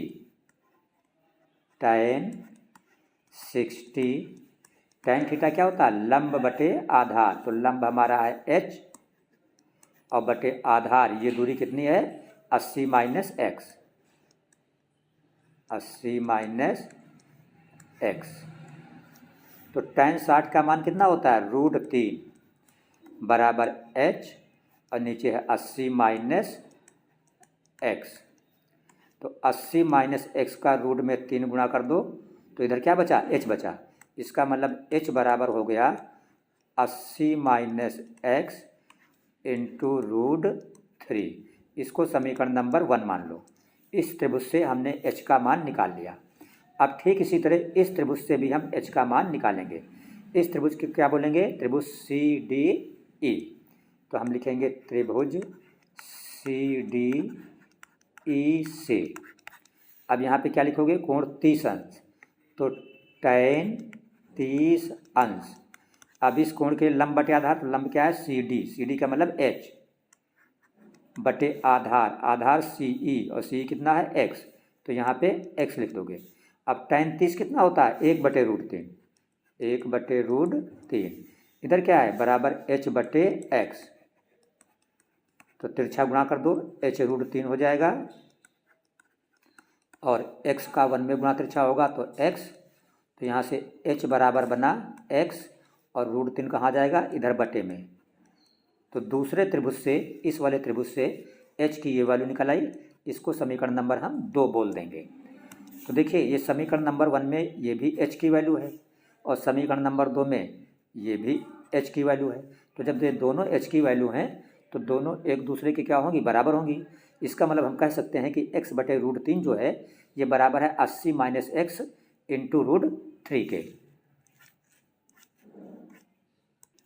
तो वही चीज़ यहाँ पे हमने लिख दी। तो x बराबर क्या हो जाएगा, ये 80 माइनस एक्स है और जो नीचे का √3 है ये तिरछा गुणा √3 में होगा, तो √3 का गुणा कितना हो जाएगा 3 हो जाएगा। तो x बराबर, अब 3 से 80 को आप गुणा करोगे तो 240 हो जाएगा, माइनस 3 का x में गुणा करोगे तो 3x हो जाएगा। तो x, ये माइनस 3x इधर ले आओ तो प्लस का 3x हो जाएगा। तो इधर क्या बचेगा, सिर्फ आपका 240 बचेगा। 3x और x जोड़ दोगे तो 4x हो जाएगा, 4x बराबर 240 आपका हो जाएगा। तो x बराबर 240 और ये 4 बटे में जाएगा तो कितना हो जाएगा 60। तो x बराबर आपका निकल आया 60। देखिए अगर हमें खंभे की ऊंचाई निकालनी है तो समीकरण हमारा 2 जो आया था वो h बराबर x बटे √3 था। h का मतलब खंभे की ऊंचाई, x निकला है 60। तो x की जगह पे यहाँ पे 60 लिख देंगे और नीचे क्या लिख देंगे √3। ठीक है, तो हम 60 को ऊपर √3 से गुणा कर देंगे और नीचे भी √3 से गुणा कर देंगे। तो जब नीचे √3 से गुणा करेंगे तो √3 पहले से है, तो √3 का गुणा क्या हो जाएगा 3, और 3 से 60 को भाग कर देंगे तो 20 और ये हो गया √3।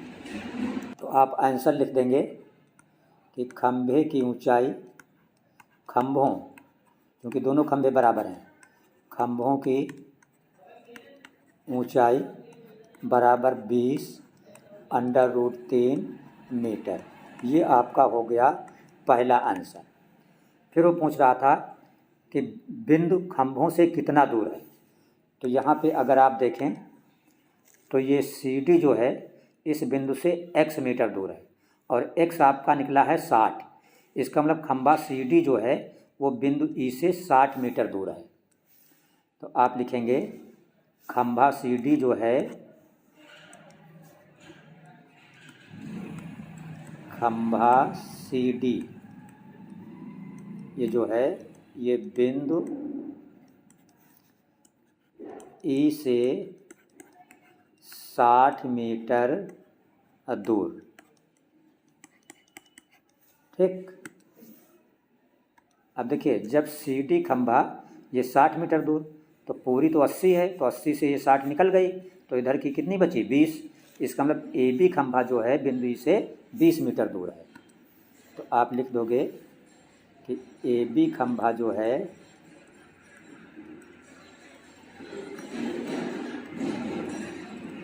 ये बिंदु E से 20 मीटर दूर है। तो ये आपका क्वेश्चन पूरा कंप्लीट हो गया। थोड़ा बड़ा था, ट्रिग्नोमेट्री का क्वेश्चन है। और 6 अंक का है, ये भी आप अच्छी तरीके से तैयार कर लें। देखिए लास्ट क्वेश्चन है आपका मॉडल पेपर का। ठीक इसी तरह आपके यूपी बोर्ड एग्ज़ाम 2026 का पेपर आने वाला है। 5वां क्वेश्चन आपका लास्ट क्वेश्चन होगा। इसमें भी 2 खंड हैं, सिर्फ आपको 1 अंक करना है और ये भी क्वेश्चन 6 अंक का होता है।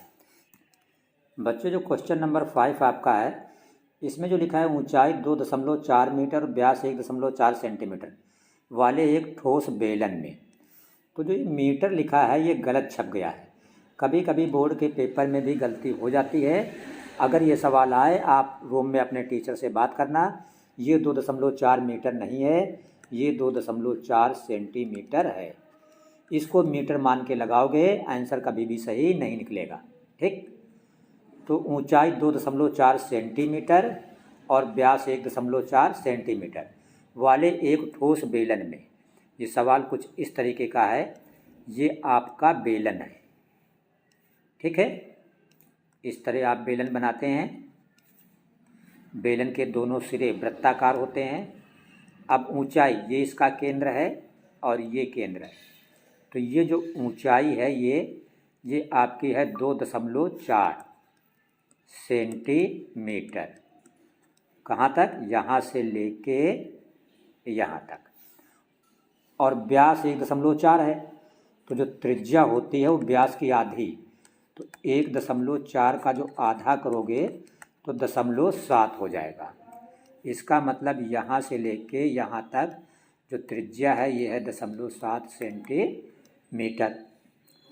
अब कह रहा है इस बेलन से इसी ऊंचाई और इसी व्यास, इसी ऊंचाई इसी व्यास का मतलब है कि जो शंकु हम काट रहे हैं इस बेलन से, उसकी ऊंचाई यही मतलब 2.4 है और व्यास यही का मतलब त्रिज्या भी 1.7 है। इसका मतलब हम इस टाइप का शंकु इससे काट रहे हैं। इसको मिला दें और इसको मिला दें तो देखिए वही व्यास हुआ, सेम आधार जो बेलन का था वही शंकु का। ये काट के शंकु हम अलग कर रहे हैं। तो कह रहा शेष बचे ठोस का निकटतम वर्ग सेंटीमीटर में, मीटर में नहीं, वर्ग सेंटीमीटर में आंसर बताना है आपको पृष्ठीय क्षेत्रफल का। तो आप सिर्फ माइंड में एक बात फीड कर लीजिएगा एग्जाम के लिए कि अगर ये सवाल आ जाए कि एक बेलन से एक शंकु को काट के निकाला जा रहा है तो शेष बचे ठोस का पृष्ठीय क्षेत्रफल बताओ, तो आप आंसर में बेलन का वक्र पृष्ठ लिखोगे, संपूर्ण वक्र पृष्ठ मतलब 2πr × h+r, और फिर उसी में जोड़ दोगे शंकु का वक्र पृष्ठ मतलब πrl, और फिर उससे घटा दोगे ये आधार का क्षेत्रफल मतलब πr²। यही आपका आंसर हो जाएगा। सिर्फ इसमें वैल्यू हमें फिट करनी है। r की जगह पर जहाँ r है वहाँ पे 0.7 रखना है, जहाँ पे h है वहाँ पे 2.4 रखना है, और l जो है ये शंकु की तिरछी ऊंचाई होती है। इसको हम निकाल लेंगे किस सूत्र से? l बराबर √h² + r² से। तो h हमारी है 2.4, तो 2.4 का स्क्वायर, तो 2.4 को जब आप 2.4 से गुणा करोगे तो आपका आएगा 5.76। r आपका है 0.7, यहाँ पे 0.7 का स्क्वायर हो जाएगा, तो 0.7 को 0.7 से गुणा करोगे तो आएगा 0.49। अब इन दोनों वैल्यू को जब आप जोड़ोगे 5.7 6.49 को, तो आपका आएगा 6.25, और इसका जो वर्गमूल निकलेगा, क्योंकि 625 का 25 होता है, तो इसमें 2 अंक के बाद दशमलव है तो वर्गमूल में 1 अंक के बाद लगा दीजिए। इसका मतलब जो l निकलेगा इस सवाल में वो 2.5 निकलेगा। तो आप यहाँ पे l की जगह पर क्या रख दोगे? 2.5 रख दोगे। तो हम यहाँ पे मान रख देंगे 2 पाई की जगह पर हमें रखना है 22/7, ये r है। r की जगह पे रखना है 0.7, ब्रैकेट में h की जगह पे 2.4 प्लस r की जगह पे 0.7, फिर ये प्लस πrl, तो प्लस पाई की जगह पे 22/7 गुणित r की जगह पे 0.7 गुणित l की जगह पे 2.5, फिर -πr², तो माइनस पाई की जगह पे 22/7 आर स्क्वायर, आर हमारा है 0.7, तो आर स्क्वायर का मतलब 0.7 गुणित 0.7 2 बार। ठीक है, इतनी बात क्लियर आपके समझ में आ गई। अब देखिए इस 7 से ये 7 हटा दो, तो ये 22 दुना कितना हुआ 44, और यहाँ पे एक अंक के बाद दशमलव था, इसलिए एक अंक के बाद लगा दो दशमलव। यहाँ पे कोई चिन्ह नहीं तो गुणा का चिन्ह लगा दो। 2.4 में 0.7 जोड़ो तो 7 4 11 का 1, और ये दशमलव लगा दो, हासिल आया 1 2 1 3। तो 2.4 में 0.7 जोड़ोगे तो 3.1 हो गया। फिर ये प्लस है, ये प्लस लगा दो, ये 7 से 7 आपका कट जाएगा, 25 दुना 50 का 0, हासिल आया 5, और 25 दुना 50 और 5 55। यहाँ देखिए एक अंक के बाद दशमलव था, यहाँ भी एक अंक के बाद, तो 1 1 2, तो 2 अंक के बाद यहाँ लगा दो दशमलव, तो ये हो गया 5.5। फिर ये देखिए माइनस ये वाला, इस 7 से 7 आप काट दो ऐसे, और 22 का 7 में गुणा कर दो तो आएगा 154। लेकिन एक अंक के बाद दशमलव यहाँ, एक अंक के बाद यहाँ, तो 2 अंक के बाद लग जाएगा इसमें दशमलव। ठीक है, अब आप क्या करोगे, 4.4 को 3.1 से गुणा कर दो, तो इसका गुणा आपका आएगा 1364। यहाँ एक अंक के बाद दशमलव, यहाँ एक अंक के बाद, तो 2 अंक के बाद लगा दो दशमलव, प्लस फिर ये 5.50, और फिर ये माइनस 1.54। अब आप क्या करो, अब आप इन दोनों को जोड़ दो, 13.64 और 5.50 को, तो 4 में 0 जोड़ोगे 4 ही रहेगा, ये 6 और 5 11 का 1 हो जाएगा, 0.3 5 8 और 1 हासिल 9 और 1 का 1, और माइनस 1.54। अब आप 19.14 से 1.54 क्या करो यहाँ पे घटा दो, तो आपका आंसर आ जाएगा 17.6 वर्ग सेंटीमीटर। ये भाई 4 से 4 घटाओगे तो 0 आ जाएगा यहाँ पे, और 11 से 5 घटाओगे 6 आ जाएगा दशमलव, यहाँ 8 आ जाएगा, 8 से 1 घटाओगे 7, और ये 1 का 1, तो ये आपका आंसर हो गया। तो इस तरह हमने पूरा मॉडल पेपर जो हमने निकाला था उत्तर प्रदेश सरकार की सरकारी वेबसाइट upmsp.edu.in से पूरा ये पेपर हमने आपके लिए हल कर दिया है। इसमें से बहुत से क्वेश्चन फंसने की उम्मीद है। आप इस पेपर को पूरी तरह अच्छी तरीके से हल कर लीजिए, और सामाजिक विज्ञान की अपनी प्रतियोगिता हम आज से शुरू करेंगे बच्चों के साथ इम्पोर्टेंट क्वेश्चन के साथ। आप डेली शाम 7 बजे हमारे YouTube चैनल एस कोचिंग पर विजिट करें और वो इम्पोर्टेंट क्वेश्चन भी आप देखें। इसलिए चैनल को सब्सक्राइब अवश्य करें।